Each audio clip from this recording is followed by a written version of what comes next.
अस्सलामुअलैकुम। Direct line के साथ मैं हूं जवेरिया जैद। नाज़रीन, इस्तांबुल की फ़ज़ा में एक बार फिर अमन की उम्मीद गूंजी है, जहां पाकिस्तान और अफगान तालिबान के दरमियान कामयाब मुज़ाकरात से एक बार फिर खित्ते में अमन के चिराग रोशन होने जा रहे हैं। ये वही तुर्किया है जिसकी सरजमीन सदियों से उम्मत मुसल्लमा के इत्तेहाद, क़यादत और मफाहमत की अलामत रही है। सल्तनत उस्मानिया की गूंज से लेकर जदीद अनकरा तक तुर्किया हमेशा उम्मत के जख्मों पर मरहम बनने की कोशिश करता रहा है और आज भी वही किरदार निभा रहा है, सालिस, दोस्त और अमन का सफीर बनकर। तुर्की और कतर के मुश्तरका मेज़बानी में होने वाले इस्तांबुल मुज़ाकरात पाकिस्तान और अफगान तालिबान के दरमियान जंगबंदी के तसलसल पर इत्तफाक एक यकीनन मुस्बत पेशरफ्त है। एक ऐसा फैसला है जिससे खित्ते में दहाइयों से जारी खूनरेजी को कम करने की राह हमवार हो सकती है। पाकिस्तान ने हमेशा अमन की वकालत की है, चाहे वो काबुल की गलियां हों या अक़वाम मुत्तहिदा के ऐवान। इस्लामाबाद ने एक बार फिर जिम्मेदार रियासत का सबूत देते हुए मुज़ाकरात की मेज़ को ही तरजीह दी है और गोली नहीं बोली के रास्ते को अपनाया है। अब सवाल यहाँ ये है कि क्या ये जंगबंदी देर पा साबित होगी और क्या अफगानिस्तान के पहाड़ों पर फिर से अमन के फूल खिलेंगे? इनके जवाबात अपने पैनल से जानने की कोशिश करेंगे। साथ ही साथ आज DGISPR लेफ्टिनेंट जनरल अहमद शरीफ ने एक बार फिर क्लियर कर दिया है, वाज़े कर दिया है कि वतन अजीज के दिफा पर कोई समझौता नहीं। दुश्मन चाहे सरहद पार से वार करे या प्रॉक्सी के जरिए, पाकिस्तान की सरजमीन पर उसका अंजाम हमेशा इबरतनाक होगा, क्योंकि पाकिस्तान मुकम्मल तैयार है, अमन का ख्वाह जरूर है, मगर किसी जारहियत के आगे कभी सर नहीं झुकाएगा। नाज़रीन, आज के प्रोग्राम में हम मुल्की सियासी सूरत हाल की भी खबर लेंगे। खैबर पख्तूनख्वा के वज़ीर आला सुहेल आफरीदी ने विफाक से कुछ शिकवे किए हैं और बानी से मुलाकात के बगैर काबीना भी तश्कील दे दी है। एक सियासी इंतशार की ये अलामत बनती जा रही है। साबिक वज़ीर आला अल यमीन गंडापुर की बात होगी, जो कहते हैं कि जो अमन बड़ी कुर्बानियों से कायम किया था वो अब हाथ से फिसलता जा रहा है। ये जुमला महज सियासत नहीं, एक कड़वी हकीकत की बाज़गश्त है। नाज़रीन, यही वो लम्हा है जब ज़ाती इख्तलाफात से ऊपर उठकर रियासती मफाद को तरजीह देना होगी, वरना वही खैबर पख्तूनख्वा जो अमन की मिसाल बना दोबारा अदम इस्तेहकाम की दहलीज पर खड़ा दिखाई देगा। सवाल फिर वही है कि क्या हम फिर वही गलती तो नहीं दोहराने जा रहे? डिस्कशन का आगाज़ करते हैं। पैनल का तारुफ आपसे करा देती हूँ। मसूद रज़ा साहब एंकर पर्सन एनालिस्ट हमारे साथ मौजूद होंगे, नादिया मिर्ज़ा हमारे ज्वाइन करेंगी और इसके साथ साथ डॉक्टर मारिया सुल्तान डिफेंस एनालिस्ट हैं, वो भी आज के डिस्कशन का हिस्सा होंगी। आप तीनों मेहमानों का शुक्रिया अदा करना चाहूँगी और मसूद रज़ा साहब आपसे आगाज़ करना चाहूँगी। मसूद साहब, इस्तांबुल में एक बार फिर एक उम्मीद की किरण जागी है। ये जो मुज़ाकरात हुए हैं पाकिस्तान और अफगानिस्तान के दरमियान, क्या समझते हैं, अमन की नई सुबह साबित हो सकते हैं ये? अल्लाह करे कि ऐसा हो, और बहुत शुक्रिया जवेरिया कि आपने मुझे याद किया यहाँ पर प्रोग्राम में। अल्लाह करे कि ऐसा हो, लेकिन देखिए मुज़ाकरात जिस तरीके से हुए हैं, पहला दौर नाकाम हुआ, दूसरा दौर नाकाम हुआ, पाकिस्तानी वफ्द तकरीबन चेक इन कर चुका था पाकिस्तान आने के लिए, फिर उसे कॉल आई कि अफगानिस्तान जो है फिर चाहता है बातचीत करना। तो अफगानिस्तान ने बड़ी मजबूरी में इन तमाम चीज़ों को माना है, और उसकी वजह यह है कि पाकिस्तान तालिबान हो या अफगानी तालिबान हो, ये हमारे लिए तो अलग अलग हैं, उनके लिए अलग नहीं है, क्योंकि उन्होंने किसी नेशनल एजेंडे पर अपनी लड़ाई नहीं लड़ी है, उन्होंने मजहब की बुनियाद पर लड़ाई लड़ी है। वो आप उनसे इत्तेफाक करें या इख्तलाफ करें, उनके नजरियात एक जैसे हैं, उन्होंने एक जैसी स्ट्रगल की है, तो वो एक दूसरे के खिलाफ नहीं जा सकते। और फिर पाकिस्तानी तालिबान, TTP या हक्कानी ग्रुप, इसका बड़ा असर रसूख है वहां पर। ये मुमकिन नहीं है कि तालिबान रजीम जो इस वक्त वहां पर है वो इनके खिलाफ कोई ग्राउंड पर वाकई एक्शन ले सके। उन्होंने इनकी मौजूदगी को तस्लीम तो किया है, लेकिन सवाल ये पैदा होता है कि क्या वो इनको रोक भी सकेंगे? अफगानिस्तान इस वक्त भी न सिर्फ पाकिस्तान बल्कि अपने तमाम हमसायों के लिए एक थ्रेट बना हुआ है। वहां पर चाहे वो चेचन हो, चाहे वो उज़्बेक हो, चाहे वो पर्शियन हो, चाहे वो पश्तून हो, वो सभी अपनी अपनी बॉर्डर एरियाज में एक उनकी सोच है कि उन्होंने इस जो वो एक इनकलाब कहते हैं या वो इस्लामी शरीयत का निफाज कहते हैं, वो चाहते हैं कि वो इसको मजीद फैलाएं। ये उनका नजरिया है, लेकिन दर हकीकत अगर आप देखें तो ये सब कुछ होता रहा है वहां पर पैसे के नाम पर। पहले भी पैसे के नाम पर होता था, इस वक्त भी उनको हर चीज के लिए पैसा चाहिए, तो उन्हें जहां से पैसा मिलेगा वो एक वॉर इकोनॉमी है, और वॉर इकोनॉमी के अलावा उनके पास कुछ भी नहीं है। अब ये हक्कानी ग्रुप ही है, ये जब तक वहां पर लड़ते रहे तब तक उन्हें CIA से, पाकिस्तान से, दीगर जगहों से पैसे मिलते रहे। अब वो पैसे मिलना बंद हो गए, तो इन वॉर लॉर्ड्स को पैसे चाहिए और उसके लिए अच्छा मसूद साहब, ये भारत के साथ जो गैर फितरी इत्तेहाद हुआ है, चलें पैसे भी इन्हें मिल जाएंगे, लेकिन ये इत्तेहाद कब तक कायम रह सकता है और क्या भारत उतना फैसिलिटेट करेगा जितना पाकिस्तान ने अफगानिस्तान को फैसिलिटेट किया था? हम मुज़ाकरात तो कर रहे हैं, लेकिन इस बार हमने ये वाजे कर दिया है कि अगर कोई गलती की आप लोगों ने या हमारी इस अमन की ख्वाहिश को कमजोरी समझा तो फिर भरपूर जवाब भी दिया जाएगा। DGISPR ने भी वाजे किया कि अगर कोई भी दरअंदाजी हुई तो भरपूर जवाब दिया जाएगा। देखिए, मैं अर्ज ये कर रहा हूँ कि वहां पर जो ये वॉर लॉर्ड्स हैं, इनकी इकोनॉमी ही वॉर इकोनॉमी है और इसलिए उनको ये सूट करता है कि वहां पर ये टेंशन रहे, जंग का माहौल रहे। सही। तो इंडिया से अगर उन्हें पैसे मिलेंगे तो वो इंडिया का, क्योंकि वो मुख्तलिफ ग्रुप्स में बटे हुए हैं। अगर कोई ये समझता है कि तालिबान रजीम जो है वो पूरे अफगानिस्तान में उसका कंट्रोल है, तो उसका पूरे अफगानिस्तान में कंट्रोल नहीं है। आपने देखा कि अफगानिस्तान के मुख्तलिफ सूबों में आज भी मुताहरिफ ग्रुप जो है वो आपस में लड़ रहे हैं, एक दूसरे कमांडर्स को मार रहे हैं, गिरफ्तार करवा रहे हैं। तो ये सब कुछ वहां पर हो रहा है, तो बड़ी फ्रेजाइल सिचुएशन है। पाकिस्तान ने अपना रिजॉल्व दे दिया था कि अगर वहां से दहशतगर्दी होगी तो हम उसका जवाब देंगे। एक भी पाकिस्तानी का खून जो है वो कोई अर्जना नहीं है, वो कोई बहुत सस्ता नहीं है, हम उसका बदला लेंगे। तो हमने वो सब कुछ शुरू कर दिया था और हमारी वजूहात है ना, 2024 में कोई 2500 हमले हुए हैं पाकिस्तान के अंदर दहशतगर्दी, और ये सारा सब जो है फितनतुल हिंद और फितनतुल खवारिज की तरफ से हुई। बिल्कुल ऐसे ही। इन सब के पीछे इंडिया है, इनके पीछे अफगानी सरजमीन है। तो ये मसला टेबल पर तो हल होता नजर आ रहा है, लेकिन ग्राउंड रियलिटीज बड़ी मुख्तलिफ हैं, उनमें कोई चेंज नहीं है। होता यह है कि जब दो कुव्वतें आपस में लड़ती हैं तो जिसका अपर हैंड होता है वो फिर मुज़ाकरात पे बैठता है, तो वो मुज़ाकरात का नतीजा भी उसी तरह से निकलता है। लेकिन अभी तो ऐसा नहीं हुआ है। अभी तो आप हमला करने की बात कर रहे हैं, वो भी हमला करने की बात कर रहे हैं। आप कह रहे हैं कि आप उन्हें मिसाइल्स मारेंगे, आप एयर स्ट्राइक करेंगे, वो कह रहे हैं हम खुद कुछ भेजेंगे। तो ऐसी सूरत हाल में ये एक मुआहदा हुआ है। अच्छी बात है कि अभी हम उस नहज पर नहीं है कि एक दूसरे पर हमलावर फौरी तौर पर हो जाए, लेकिन आगे चलकर देखना होगा कि ये जो मटेरियलाइज हो रही हैं चीजें टेबल के ऊपर, ये ग्राउंड पर भी होती हैं या नहीं होती। बिल्कुल ऐसे मसूद, यही सवाल मैं आपसे पूछना चाह रही थी, क्या फिर अगर ग्राउंड रियलिटी कुछ और है तो ये जो मुज़ाकरात हो रहे हैं ये कोई एक मजाक हो रहा है या ये सिर्फ एक दिखावा हो रहा है? क्योंकि इससे पहले भी जब सीज फायर हुआ था और अभी तक चल रहा है वो, अगर तो दरअंदाजी तो हो रही है, कभी बलूचिस्तान में कार्रवाई की जाती है, कभी खैबर पख्तूनख्वा में कार्रवाई की जाती है, तो मुसलसल कार्रवाई तो हो रही है दूसरी तरफ से।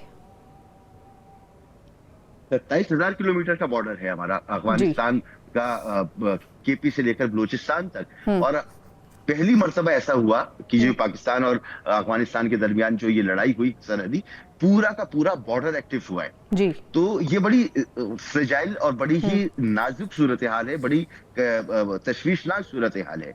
ऐसा नहीं होना चाहिए था, लेकिन हुआ है। तो ये जो मुआहिदा है, जाहिर सी बात है, हमें लड़ने के लिए एक जवाब चाहिए होता है और प्रॉपर जवाब चाहिए होता है। तो उस तरफ से भी जो बैनुल अक़वामी दबाव है उसको रोकने के लिए, उसे रद्द करने के लिए कुछ ना कुछ दिखावा तो करना है। और पाकिस्तान की तो बड़ी अच्छी पोजीशन थी, पाकिस्तान तो स्ट्राइक कर रहा था, पाकिस्तान डोमिनेट कर रहा था लड़ाई में। तो अच्छा मसूद साहब, तुर्की और कतर जिन्होंने मीडिएटर का रोल प्ले किया है और अभी भी उन्हीं की रिक्वेस्ट पे दोबारा मुज़ाकरात पे दोनों फरीक जो हैं वो माने हैं, उनके किरदार को आप किस तरह से देख रहे हैं? क्या स्ट्रॉन्ग मीडिएटर है या अगर मीडिएटर कोई और होता तो कुछ ज्यादा फर्क पड़ सकता था? नहीं, बहुत अच्छा उनका किरदार रहा। वो उन्होंने बड़े खुलूस से कोशिश की है और ये मेरा जितना मैंने पढ़ा है, देखा है, ये मेरी रिसर्च भी है और मेरा कॉन्शियस भी है कि दोनों तरफ ऐसे लोग मौजूद हैं जो अमन चाहते हैं। सही। उम्मत मुस्लिमा में तमाम ममालिक ऐसी हैं जो अमन चाहते हैं, कोई इस लड़ाई को बढ़ाना नहीं चाहता। हम आज भी कहते हैं कि हमारे रिश्ते हैं, हमारी सरहदें एक है, हमारी सरहदें बड़ी ही पोरस किस्म की सरहदें और बहुत ही सॉफ्ट सरहदें रही हैं हमारी। तो इन सॉफ्ट सरहदों को हार्ड सरहद में तब्दील करना ये एक मुश्किल काम होगा दोनों तरफ के लिए।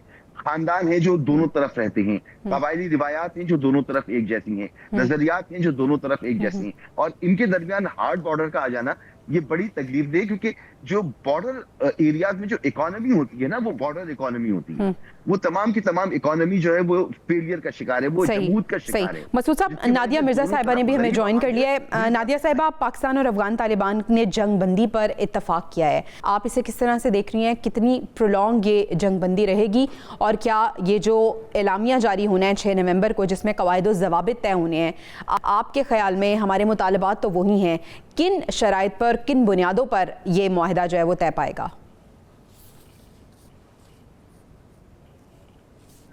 Thank you very much. देखिए, जो मुआहदा अभी तय पाया है, जो एलामिया फिलहाल जारी हुआ है, उसमें तो जंगबंदी को उन्होंने कंटिन्यू किया है, लेकिन जंगबंदी तो हमने देखा था कि जो 25 अक्टूबर से पहले वाला था, उसमें भी ये था कि जी जंगबंदी तो हो गई है, लेकिन मेरा ख्याल है कि हम थोड़ा इससे ज्यादा चाह रहे थे और वो होना भी चाहिए था, क्योंकि पाकिस्तान ने बाकायदा, तो पाकिस्तान का सिर्फ जो मेन था वो ये था कि जी जो अफगानिस्तान की सरजमीन है वो दहशतगर्दी के लिए इस्तेमाल ना हो। खासतौर पर पाकिस्तान में डेफिनेटली जो दोहा मुज़ाकरात थे, उससे पहले भी हमने देखा था, उसमें यह था, पाकिस्तान को अलग नहीं किया था कि दहशतगर्दी के लिए इस्तेमाल नहीं होगी अफगानिस्तान की जमीन, सरजमीन किसी भी मुल्क के लिए। लेकिन अभी जो पाकिस्तान के साथ बाकायदा तौर पर मुज़ाकरात हो रहे थे, उसमें पाकिस्तान यही चाह रहा था, और ये बाबर कराने के लिए पाकिस्तान ने बाकायदा तौर पर एविडेंस भी पेश किए थे जो अफगानिस्तान की सरजमीन इस्तेमाल हुई है। अब ये मुज़ाकरात अभी कंटिन्यू होंगे, फिलहाल तो पीस पर ही एग्रीमेंट हुआ है, सीज फायर की कंटिन्यूटी हुई है। हाँ, एक चीज इंपॉर्टेंट है, वो ये है कि पाकिस्तान का मौक़िफ़ ये था कि जी हम वायलेशन नहीं करते सीज फायर की, वहां से वायलेशन होती है, डेफिनेटली ये वाइस वर्सा था। लेकिन अब एक मैकेनिज्म तैयार किया गया है, और मैकेनिज्म की बात की गई है जो इसको मॉनिटर करेगा कि जी वायलेशन किस साइड से होती है। क्योंकि वो पाकिस्तान से होती है तो पाकिस्तान पर पेनल्टी होगी, और अगर अफगानिस्तान से होती है तो अफगानिस्तान पर पेनल्टी होगी। तो मैं ये समझती हूँ कि इस हद तक भी काफी ये मस्बत है कि कम से कम वहां से जो मुस्तकिल तौर पर वायलेशन हो रही थी सीज फायर की, उसको भी रोकने में मदद मिलेगी। जो एक सीज फायर को हमने कंटिन्यू किया, उसको सही। अच्छा नादिया साहब, अफगानिस्तान तो ये कहना गलत नहीं होगा कि एक अलहकार बना हुआ है भारत का, भारत को खासी तकलीफ हो रही है, भारत खासा परेशान है, जो पाकिस्तान का सिफारती सतह पर असर व रसूख पूरी दुनिया में कायम हो रहा है, पूरी दुनिया में पाकिस्तान का नाम लिया जा रहा है, पूरी दुनिया में वज़ीर आज़म साहब की तारीफ हो रही है, फिर हमारे फील्ड मार्शल की तारीफ हो रही है, तो भारत से ये हजम नहीं हो रहा। अगर हमारा मुआहदा हो भी जाता है, अफगानिस्तान थोड़ा सीरियस हो भी जाता है, भारत ये बर्दाश्त करेगा?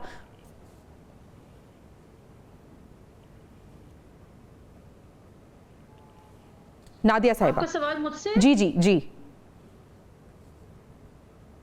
बिल्कुल आप सही कह रहे हैं। देखिए, अब हुआ क्या, हुआ ये कि जब आपको याद होगा कि भारत का रोल फॉल ऑफ काबुल के बाद काफी हद तक कम हो गया था, लेकिन पिछले कुछ अरसे से देखा कि जब वहां के वजीर खारजा भारत गए और वहां पे उन्होंने पाकिस्तान मुखालिफ एक प्रेस कॉन्फ्रेंस की, तो डेफिनेटली एक दफा वो इंडिया की प्रॉक्सी बनने को अपने आप को उन्होंने पेश किया, और यही वजह है कि इंडिया ने एक दफा फिर इन्वेस्टमेंट शुरू की अफगानिस्तान के अंदर। आप देखें, जो आबी जारियत हम भारत से फेस कर रहे थे, वो उसी आबी जारियत को, उसी भारत के फुटप्रिंट्स को अफगानिस्तान ने फॉलो करना शुरू किया।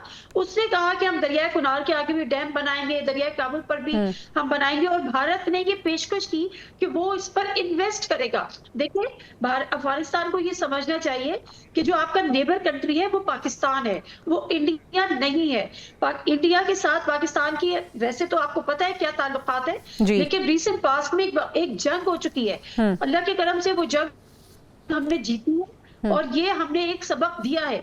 तो अफगानिस्तान के लिए इससे बेहतर ये है कि जो उसने बात कर दी है, उसमें सबसे पहले तो वो इंडिया को माइनस करे। सही। इंडिया के इन्वेस्टमेंट से ज्यादा उसको पाकिस्तान के साथ बरादराना ताल्लुकात पर ज्यादा जोर देना चाहिए। ठीक है, और अगर ऐसा ना हुआ तो अंजाम वही होगा जो हमने मार्का हक की कामयाबी की सूरत में इंडिया को सबक सिखाया है। डॉक्टर मारिया सुल्तान साहिबा भी हमें ज्वाइन कर चुकी हैं। डॉक्टर साहिबा, बहुत शुक्रिया आपके वक्त का। डॉक्टर साहिबा, किस तरह आप देख रही हैं ये जो हमारे मुज़ाकरात हुए अफगानिस्तान के साथ इस्तांबुल में अब ये तय पाया है कि जंगबंदी प्रोलॉन्ग होगी, कितनी देर बाद ये जंगबंदी रहेगी, क्या वायलेशन होगी, अगर होती है तो क्या कॉन्सिक्वेंसेज होंगे, और खित्ते पे इसके क्या असरात मुरतब हो सकते हैं? पहली बात तो ये कि ये एक अहम पेशरफ्त है, क्योंकि इन मुज़ाकरात के पीछे सिर्फ और सिर्फ एक नुक्ता था, और वो ये था कि दहशतगर्दी के महाज के ऊपर अफगानिस्तान पाकिस्तान के साथ एक मस्बत और वाज़ेह और ट्रांसपेरेंट फ्रेमवर्क जो है अख्तियार करे, जिसके तहत वो हमें नाकाबिल तरदीद शवाहिद दें कि अफगानिस्तान की सरजमीन जो है पाकिस्तान के खिलाफ दहशतगर्दी के लिए इस्तेमाल नहीं होगी, पहली बात। और दूसरी बात ये कि उनका इस बात का इतराफ़ करना कि जंगबंदी के लिए वो तैयार हैं, इस बात की मुतरादिफ है कि अफगानिस्तान इस बात को समझ रहा था कि अफगानिस्तान की सरजमीन पाकिस्तान के खिलाफ दहशतगर्दी के लिए इस्तेमाल हो रही थी। दूसरा ये कि अगर 6 तारीख तक ये आगे मुलतवी हुए हैं तो इसके अंदर उन्होंने एक वेरीफाइबल फ्रेमवर्क लेके आना है, और वो फ्रेमवर्क जो है ज़ाहिर है इस बात की वजाहत करेगा कि कितने दहशतगर्द और बिलखसूस कितने नेटवर्क्स के खिलाफ उन्होंने वाज़े कार्रवाई की है। तीसरी बात यह कि पाकिस्तान ने जो कुछ उनको दिया वो नाकाबिल तरदीद शवाहिद थे, यानी कि आपने उनको इन्फॉर्मेशन, लोगों के नाम, तमाम चीज़ें, वो तमाम नेटवर्क्स जो आपके खिलाफ काम कर रहे थे उनके बारे में वाज़े मालूमात थी। और जब ये मालूमात आपने शेयर की हैं तो ये इस बात की वाज़े अक्कासी थी कि आप अभी इस बात के लिए तैयार नहीं हैं कि अफगानिस्तान की सरजमीन आपके खिलाफ इस्तेमाल हो।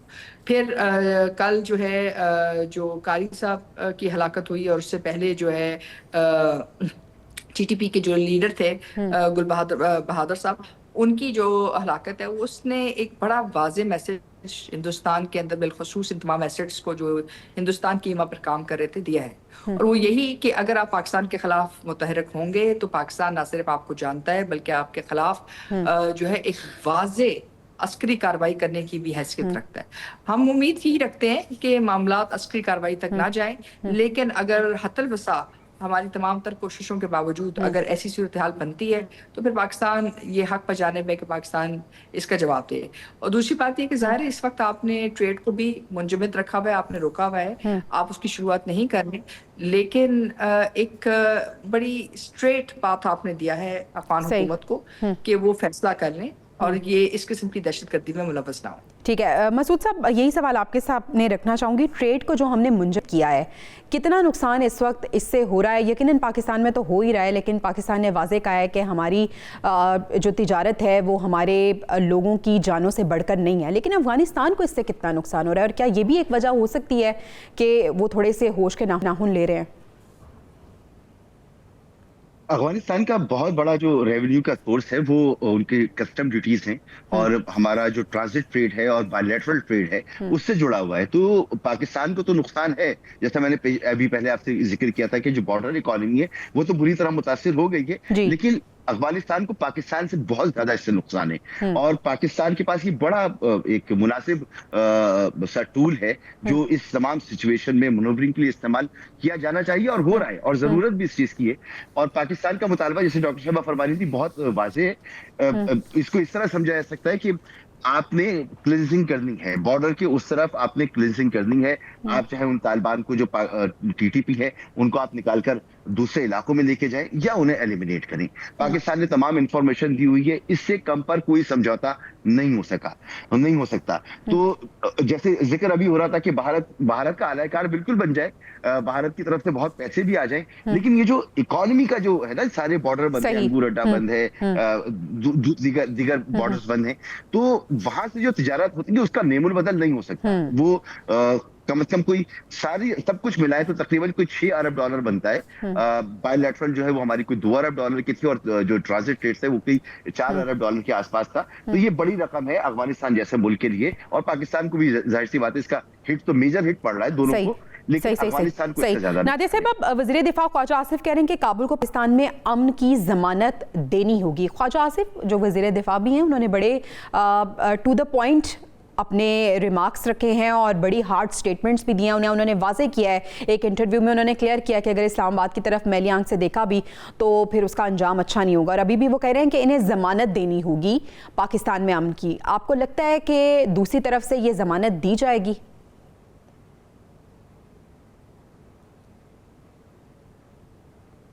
देखिए, अब उनके पास ऑप्शंस महदूद हैं, सिंपल सी बात है। पाकिस्तान ने बड़ा क्लियर कट और बड़ा कैटेगोरिकली ये बात कर दी है कि अब ये चीज बर्दाश्त नहीं होगी, मतलब नो मीन्स नो, अब कोई बीच का रास्ता नहीं है। एक तो पाकिस्तान ने कैटेगोरिकली वो जो गुड तालिबान और बैड तालिबान वाला जो चैप्टर जो हमारा शायद सदियों से चला आ रहा था उसको मुकम्मल तौर पर खत्म किया है। अब पाकिस्तान ने कह दिया है कि अब हमें दहशतगर्दी मजीद बर्दाश्त नहीं करनी, और पाकिस्तान ने एक एग्जाम्पल यहाँ पर सेट कर दी है। हम बार बार जब अब इंडिया की बात करते हैं तो इसका मतलब ये नहीं होता कि हम बड़े कुछ चौड़े हो रहे हैं और जी हम कोई अपना वो दिखा रहे हैं, लेकिन हमने ये तय कर दिया है कि अब पाकिस्तान में दहशतगर्दी बर्दाश्त नहीं होगी, और दहशतगर्दी कहाँ से आ रही है? डेफिनेटली वो सरहद पार से आ रही है, यानी अफगानिस्तान से आ रही है। अब ये बात भी ढकी छुपी तो है नहीं। देखिए, जब यहाँ पर जितने ऑपरेशन हुए, उससे पहले सवात ऑपरेशन हुआ, उसके बाद भी जितने ऑपरेशन हुए जिसमें हमने दहशतगर्दों की कमर तोड़ दी थी, वो सारे के सारे जो है वो अफगानिस्तान गए। जिससे फॉल ऑफ काबुल जब हम ये बात करते हैं बार बार, तो उस वक्त हमें ये याद रखना होगा कि उस वक्त भी दोहा में मुज़ाकरात हुए थे, और दोहा में मुज़ाकरात के बाद उस वक्त भी एक एलामिया जारी हुआ था जिसमें अफगानिस्तान उसमें सिग्नेटरी था। डॉक्टर मारिया साहिबा मुझे कई बेहतर इस पे रोशनी डाल सकती है कि अफगानिस्तान की सरजमीन इस्तेमाल नहीं होगी। तो वायलेशन किसने की? वायलेशन पाकिस्तान ने तो नहीं की, वायलेशन जो है वो दफा फिर अफगानिस्तान ने की, और वो मुस्तकिल करता चला आ रहा है। तो इनफ इज इनफ। मतलब अगर आप पाकिस्तान को इनस्टेबल रखना चाह रहे हैं, और स्पेशली आप इंडिया की प्रॉक्सी बंद कर करना चाह रहे हैं ये सारी चीजें, तो पाकिस्तान सही। डॉक्टर साहब, DGISPR का आज का पैगाम भी बड़ा वाज़ेह है कि किसी बैरूनी जारहियत का जवाब सख्त और शदीद होगा। इस पे कोई दो राय नहीं है। लेकिन दो चीजें बहुत मुख्तलिफ हैं। एक तो ये कि पाकिस्तान कोई बैरूनी मुल्क नहीं है, ना कोई हम गैर इलाकाई ताकत, और अगर हमने अफगानिस्तान के साथ ये महाजबाई करनी है तो हम अपने मुल्क में रह के ये जंग लड़ सकते हैं, और अपने मुल्क में रह कर ही ये जंग लड़ेंगे। इसलिए कोई हम अमेरिका नहीं है, रूस नहीं है कि हमने अफगानिस्तान में जाना है और अफगानिस्तान में जाके अपनी लॉजिस्टिक बेस बनानी है और उसके बाद ये काम करना है। हमारी सलाहियत, हमारी रसाई अफगानिस्तान के हर शहर, हर सूबे और उनके हर शख्स तक जा सकती है अगर हम चाहें तो, अगर बिलखसूस अस्करी सतह के ऊपर। दूसरी बात यह है कि जो UN सिक्योरिटी काउंसिल रेजोल्यूशन 1373 जिसके तहत अफगानिस्तान पे जंग की शुरुआत की गई, वॉर अगेंस्ट टेरर, उसमें ये बात वाज़े तौर पे लिखी हुई कि अफगानिस्तान की सरजमीन किसी दहशतगर्द तंजीम, दहशतगर्दी या दहशतगर्दी की फाइनेंसिंग के लिए इस्तेमाल ना हो। उसके बाद 1, 2, 6, 7 वो भी ये कहती है। फिर ये जो UN सिक्योरिटी काउंसिल की जो रेजोल्यूशन है, ये चैप्टर 7 के नीचे है। इसका मतलब है कि ताकत का इस्तेमाल UN पे किया जा सकता है। और इसी तरह जब दोहा प्रोसेस के एंड में, जिसमें तकरीबन 160 से ज़ायद हमने दफ़ा जो है ना सिर्फ इन मुज़ाकरात की फैसिलिटेशन की, उसके अंदर भी ये बात तय थी कि अफगानिस्तान की सरजमीन आइंदा जो है दहशतगर्दी के लिए इस्तेमाल नहीं होगी। हकायक क्या है? हकायक ये है कि इस वक्त पाकिस्तान 2021 से लेकर 2025 तक पाकिस्तान के अंदर 500% दहशतगर्दी में इजाफा हुआ है। पाकिस्तान वाहिद मुल्क है जो मुसलसल इस दहशतगर्दी का सामना कर रहा है। दूसरी तरफ जो अमेरिका की तरफ से, जो डिपार्टमेंट ऑफ डिफेंस की तरफ से $3.2 बिलियन सालाना इनको मिल रहे थे, वो भी इसी बात पे मिल रहे थे कि अफगान नेशनल आर्मी को संभाल के रखें। लेकिन उन्होंने अफगान नेशनल आर्मी को तो नहीं संभाला, बल्कि उसकी निस्बत जो है, जो उनके बाकी डिफेंस कॉर्पोरेशन के पार्टनर्स थे, बिलखसूस हिंदुस्तान, उनकी मावनत से जो कुछ वो पैसे हासिल करते रहे वो दहशतगर्द तंजीमों में इस्तेमाल कर रहे हैं। आपने इससे पहले जो सवाल किया मतलब तिजारत का, अगर आप उसी को देख, उसमें जब उसकी जो गैर रवायती तिजारत है पाकिस्तान और अफगानिस्तान के दरमियान, तो तकरीबन $75 बिलियन की है। यानी कि वो ऐसी है जिसका फायदा अफगानिस्तान को हो रहा है, और अगर इसके साथ आप पाकिस्तान को फायदा देखते हैं तो सिर्फ $500 मिलियन का है। तो आपके ऊपर तो नेट इम्पैक्ट इसका बहुत ज्यादा है। इसलिए आप तो ये मुसलसल रोक सकते हैं, लेकिन $75 बिलियन का नुकसान शायद अफगान हुकूमत नहीं सह सकेगी। अभी आप देख लें कि सिर्फ 3 दिन के अंदर आपकी इस कन्फ्रंटेशन से बदख्शा के अंदर उनके दरमियान जंग शुरू हो चुकी है। MH मसूद के जो फाइटर्स हैं 25,000, वो कह रहे हैं हम तैयार हैं, बाकी फैक्शंस जो है वो कह रहे हैं हम तैयार हैं। तो वो जिस बेसिस पे खड़े हुए थे, उसमें एक बहुत बड़ी बेस जो है कतर प्रोसेस की थी, बहुत बड़ी बेस जो है तुर्की के साथ जो नेगोशिएशंस थे वो थे। हमारे इंस्टीट्यूट से मिलने भी शुरू किया था इस्लामाबाद प्रोसेस। ये जब आप देखते हैं सारी चीज़ों को, तो इसके अंदर क्या बुनियाद थी? बुनियाद यही थी, और सारी दुनिया उनसे क्या मांग रही थी कि आप दहशतगर्दी को एक बुनियाद ना बनाए अपनी पॉलिसी के लिए। और अभी तक वो इस पे अगर बाज़िद हैं तो इसकी कीमत बहुत ज़्यादा है, और इस कीमत को देने के लिए उनका वहाँ बरकरार रहना बहुत ज़रूरी है। और अगर वो बरकरार कैसे रहेंगे? अगर उनके तमाम जो डिफेंस पार्टनर्स हैं, तमाम जो उनके सफारती पार्टनर्स हैं, वो एक करके एक उनको छोड़ते जाएंगे। तो ये एक अक्लमंदी का फैसला है, और वो जिसकी बुनियाद पे कर रहे थे कारी साहब की, जिनका ख्याल था कि उनके साथ 3,000 से ज़ायद उनके पास दहशतगर्द मौजूद हैं पाकिस्तान के अंदर, स्लीपर सेल्स, वो पाकिस्तान के साथ जंग लड़ेंगे। उनकी हलाकत के बाद तो उनको जो चीज़ वाज़ेह तौर पे उभरी है वो यही है कि पाकिस्तान संजीदा है, पाकिस्तान दहशतगर्दी को नहीं सहेगा, और पाकिस्तान इसके खिलाफ मस्बत मौसर और वाज़ेह कदम उठाएगा, और हमें भी अफगानिस्तान से बड़े वाज़ेह इक़दाम चाहिए कि वो दहशतगर्दी को ख़त्म करें। बिल्कुल सही। मसूद साहब, गुड तालिबान बैड तालिबान ये टर्म हम हमेशा से सुनते आए हैं, आप इस पर बिलीव करते हैं? क्योंकि तालिबान के जो तर्जुमान है ज़बीउल्लाह मुजाहिद, उन्होंने ये कहा है कि जिस तरह हम दीगर हमसाया ममालिक के साथ अच्छे ताल्लुकात चाहते हैं, इसी तरह हम पाकिस्तान के साथ भी अच्छे ताल्लुकात चाहते हैं। अगर वाकई ताल्लुकात अच्छे चाहते हैं तो फिर इस तरह की जो कार्रवाइयाँ हो रही हैं, इस तरह की जो गलत वारदातें हो रही हैं और प्रॉक्सी जो बने हुए हैं भारत की, फिर वो क्या है? मैं तो बिल्कुल बिलीव नहीं करता गुड तालिबान बैड तालिबान पर।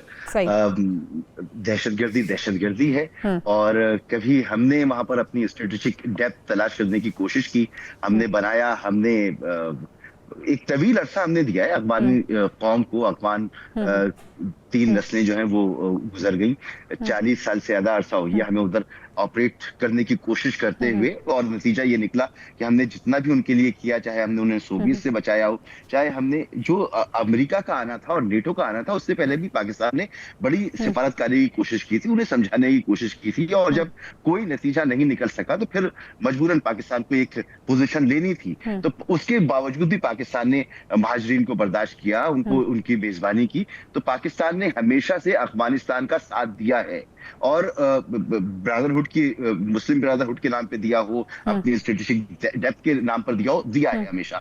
अगर उसका नतीजा आज ये निकल रहा है तो पाकिस्तान को काबिल कबूल नहीं होना चाहिए। तो बैड तालिबान गुड तालिबान कुछ नहीं है।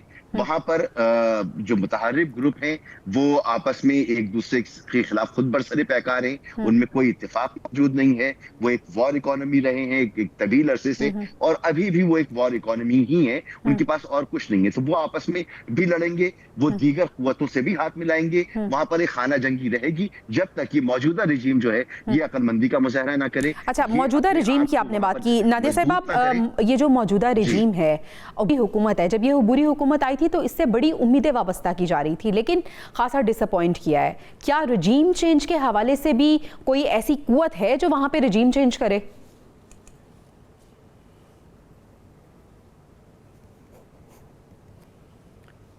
देखिए, फिलहाल मैं पहले अफगानिस्तान के अंदर तो हम बेशक ये बात करें कि जी जो अफगानिस्तान की इस वक्त हुकूमत है, जो अफगान तालिबान है, वो अवाम के हकीकी नुमाइंदे नहीं है। लेकिन मैं पर्सनली ये समझती हूँ कि जी ये उनका शायद इंटरनल मैटर है, और पाकिस्तान का जो मामला है या पाकिस्तान का जो इंटरेस्ट है वो इससे ज्यादा कि जी वहाँ पे अवामी हुकूमत है या अवामी हुकूमत नहीं है, हमें अपने मुल्क से ज्यादा गर्ज है बेसिकली कि हमारा मुल्क जो है उसमें दहशतगर्दी ना हो। हमारा एक 1 पॉइंट एजेंडा है, और हम ये देखते हैं कि वहां पर जो एक बाकायदा तौर पे जो बफर जोन अफगानिस्तान के बॉर्डर पर जिस तरह से हम देखते हैं, और जिस तरह से वहां पर टीटीपी को आजाद है, टीटीपी बाकायदा तौर पे जो कहते हैं ना under the umbrella of Afghan government, ऐसा कुछ भी नहीं है कि अगर वो ये कहते हैं कि जी वो तो पनाह गुज़ीन है और वो तो वापस जा रहे हैं या हम उनके खिलाफ कुछ नहीं कर रहे। तो हमें ये भी याद है कि जब 2021 का मामला था और ये सारा कुछ नेटो का इनखला था, अमेरिकी अफवाज का इनखला था, तो उस वक्त ये बात हुई थी कि जी ये जो टीटीपी है आप इसको कंट्रोल करेंगे, आप इसको लगाम डालेंगे कि ये पाकिस्तान के अंदर ये कार्रवाई ना करे।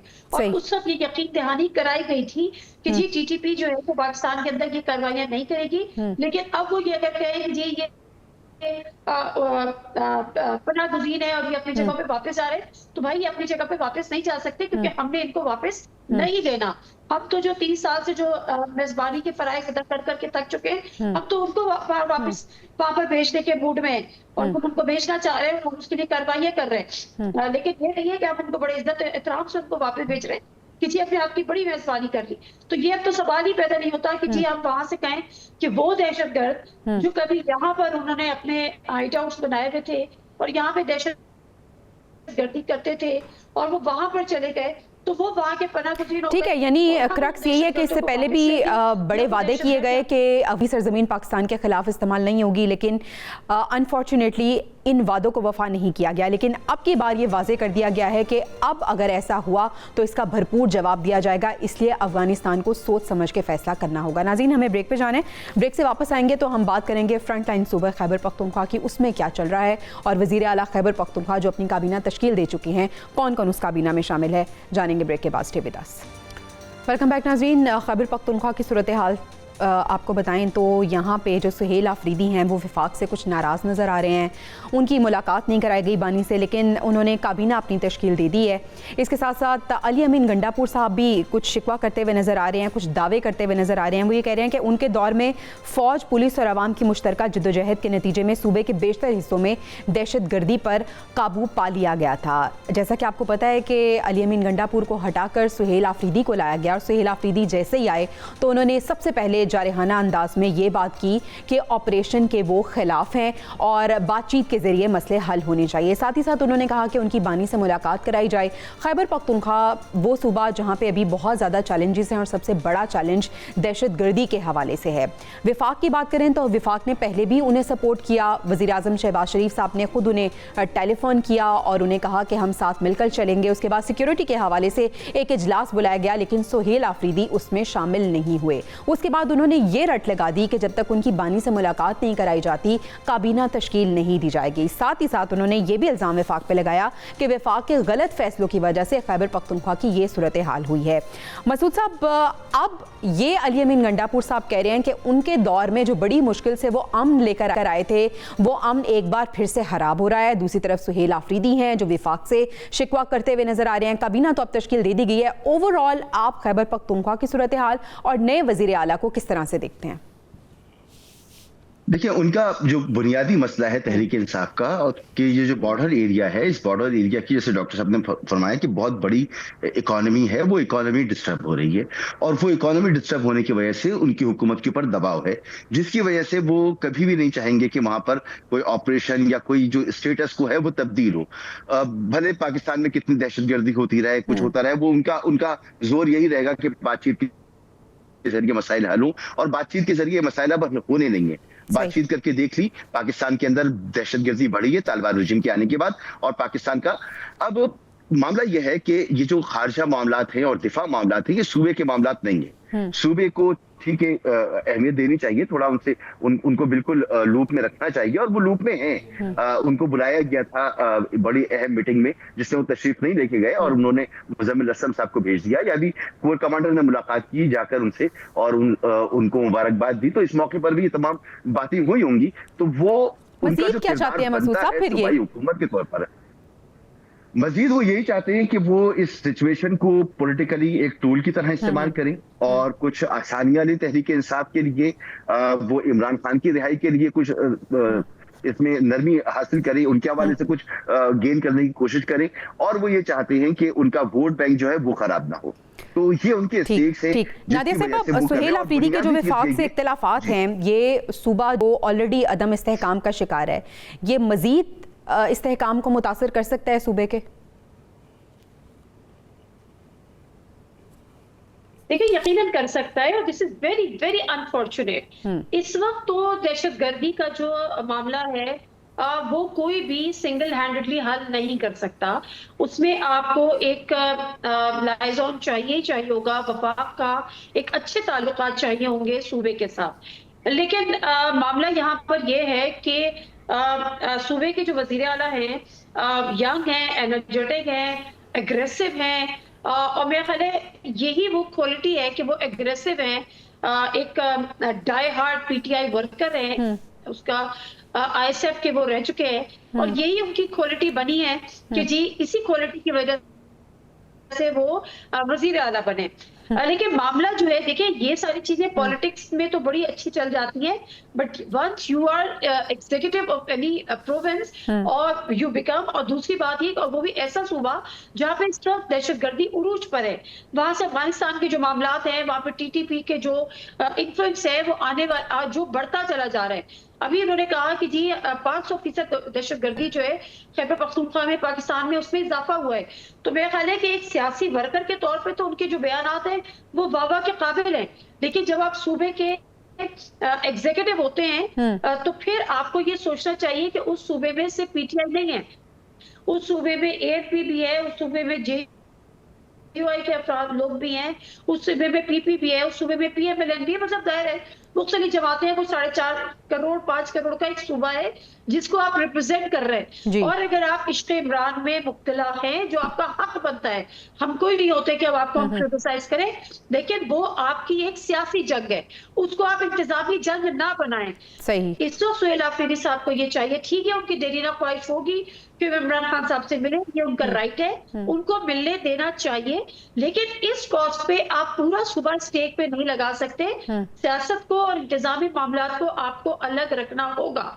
तो अगर अदरवाइज जो है, ना ये पाकिस्तान के मफाद में है, ना ये खैबर पख्तूनख्वा के अवाम के मफाद में है, और ना ये खुद PTI के मफाद में है। बिल्कुल बिल्कुल ऐसे। अच्छा मसूद साहब, अली अमीन गंडापुर साहब जब उन्हें हटा के सुहेल आफरीदी को लेके आए थे बानी, तो उस वक्त वो कुछ खामोश रहे, उन्होंने नेक ख्वाहिशात का इजहार भी किया, लेकिन अब वो ये शिकवा करते हुए नजर आ रहे हैं।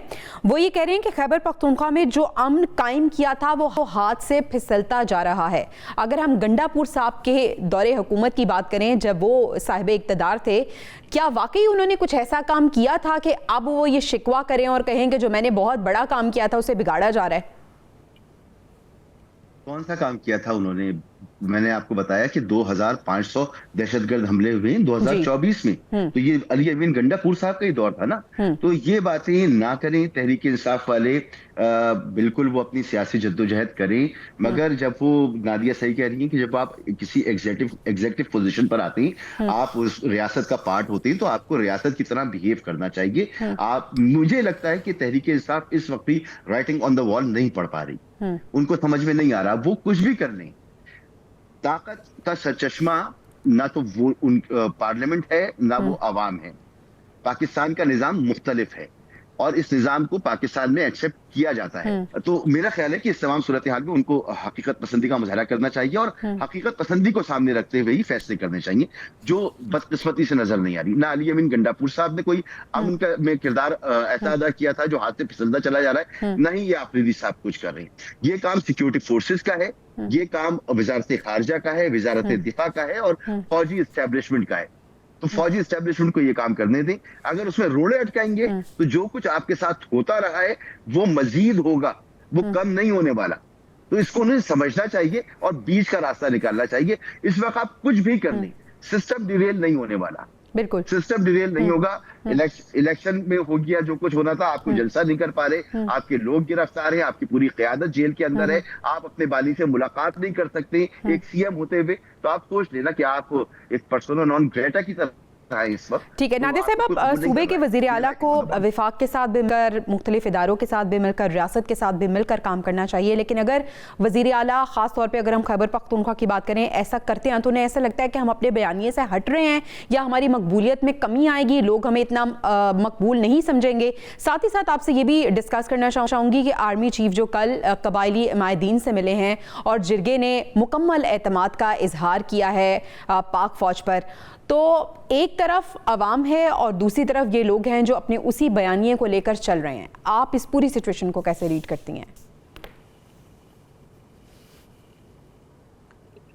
देखिए, मैंने आपसे वही बात की ना कि अब आप सिर्फ PTI के कोई डाई हार्ड वर्कर नहीं है, आप सिर्फ एक पॉलिटिकल वर्कर नहीं है, अब आप एक सूबे के चीफ एग्जीक्यूटिव हैं।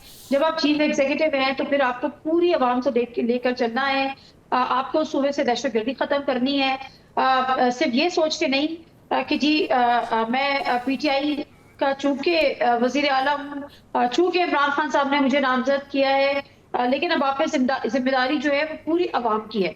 अभी आपने अली अमीन गंडापुर का जिक्र आप कर रही थी, तो आपको याद होगा जब वो चीफ एग्जीक्यूटिव थे, मोहसिन नकवी साहब ने ट्वीट की थी कि तालिबान को भत्ता देते हैं। फिर तलाल चौधरी ने कहा, जिक्र उनको डायरेक्टली उनका नाम कोट किया। जाहिर सी बात है वो तो बरमला इसका इजहार नहीं करेंगे। हमने जब अपने सोर्सेज से मालूम किया और इधर उधर एक बड़े कुछ लोगों से मेरी बात हुई, तो उन्होंने कहा कि तालिबान को भत्ता देना मजबूरी बन चुका है।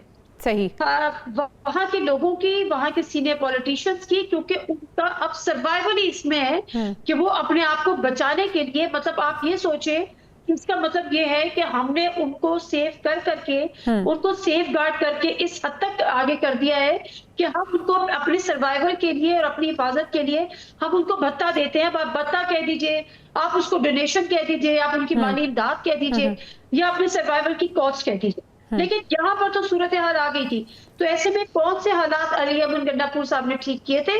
लेकिन दूसरी तरफ देखिए, सोहेल आफरीदी एक बहरहाल एक मैंडेट लेकर आए हैं। उन्होंने, अगर वो अपने लीडर को फॉलो करना चाह रहे हैं और अगर वो अपने लीडर से मुलाकात करना चाह रहे हैं, तो मेरा ये ख्याल है कि उनका वन पॉइंट ये ना कि जी आप मुलाकात, देखें मैसेजिंग तो हो जाती है, कैबिनेट बन गई ना, उन्होंने कहा मैं कैबिनेट नहीं बनाऊंगा, खान साहब से मुलाकात हो, नहीं हुई मुलाकात, मैसेज आ गया कि आप अपनी मर्जी से बना लें, मैसेज मिल गया, उन्होंने कैबिनेट बना ली। अब अगर ये डर रहे हैं कि कोई मैसेजिंग हो जाएगी, तो मैसेजिंग तो किसी और सोर्स से भी हो जाएगी। अलीफा खान साहिबा कोई मैसेज लेकर आ जाएगी, सलमान अकरम राजा कोई मैसेज लेकर आ जाएंगे, तो ये ठीक है। यानी उनके बयानात और फिर अब कारकर्दगी जो हम देखेंगे वो अपनी, लेकिन उनका जो एक मुतालबा है उसको पूरा कर देना चाहिए कि उनकी मुलाकात करा देनी चाहिए। नाज़रीन, अभी हमें ब्रेक पे जाना है, लेकिन एक बड़ी अहम डेवलपमेंट पाकिस्तान तहरीक इंसाफ में ये हुई है कि वो जमात जिसके बारे में ये कहा जा रहा है कि क़यादत का फुकदान है, अब ये एक नई डेवलपमेंट और ख़बर है कि 2 साबिक वुज़रा ऐसे हैं जो आपस में इकट्ठे हुए हैं, एक अहम उनकी मुलाकात हुई है और उसके बाद वो पार्टी को लीड करने जा रहे हैं।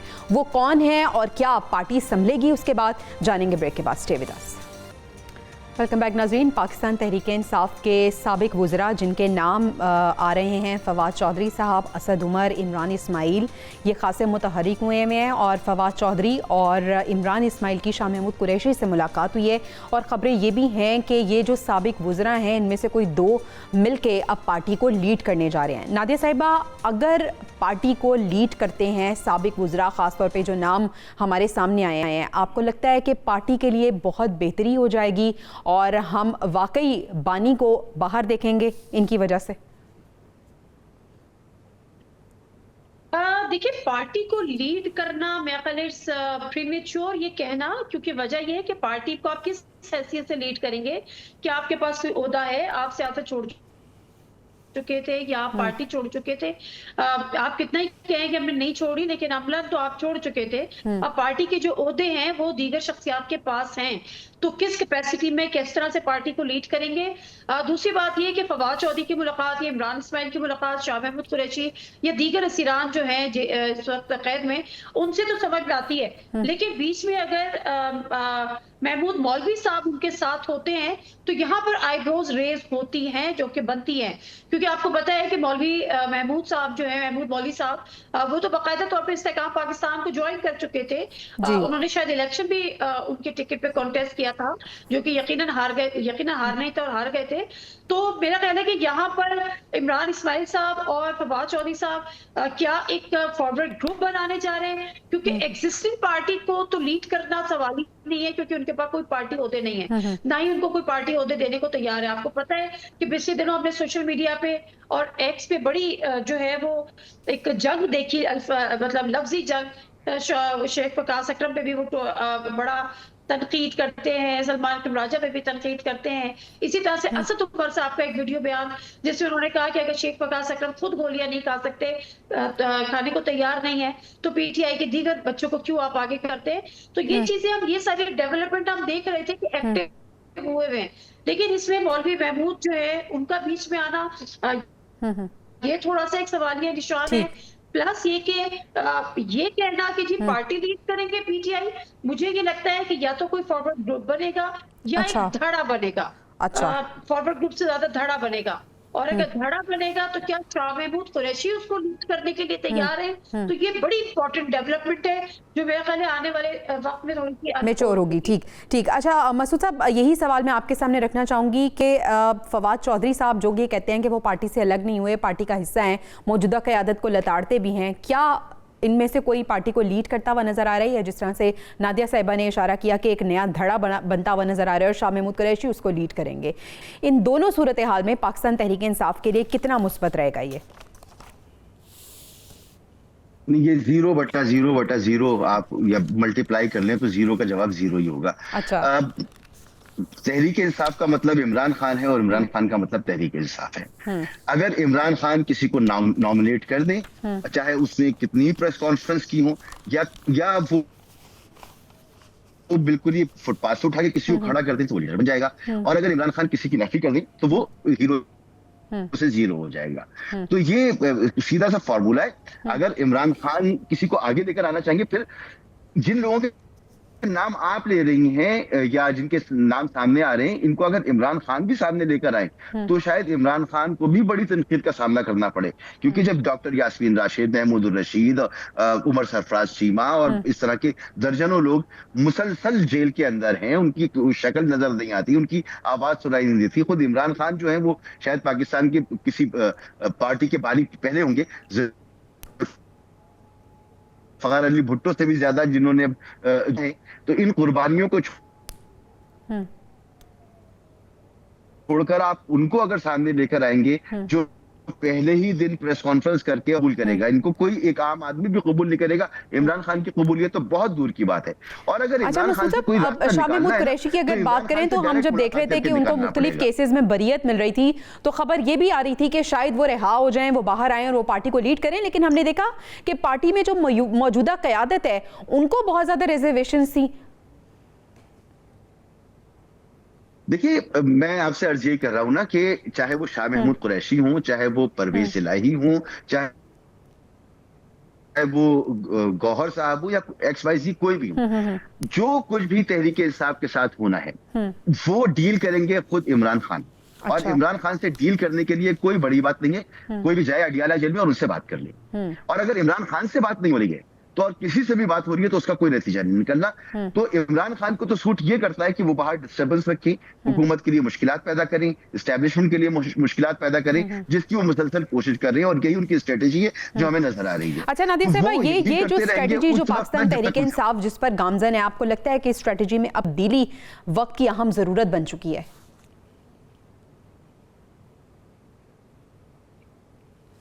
देखिए, मैं तब्दीली क्या तब्दीली, देखिए एक मसला क्या है, मसला ये है कि जो आपके पॉलिटिकल लोग थे वो तो फवाद चौधरी साहब कहते हैं ना कि तो उनको तो टुड्डे मार के आपने अलग कर दिया, तो इसमें तो कोई बात दो राय नहीं है। सही। अब मसला यहाँ पर थोड़ा सा ये है कि देखिए जो अभी जो मौजूदा क़यादत है ना, वो कोई इतने डाई हार्ड PTI भी नहीं है, वो कोई बहुत ज्यादा एग्रेसिव वाले लोग भी नहीं है।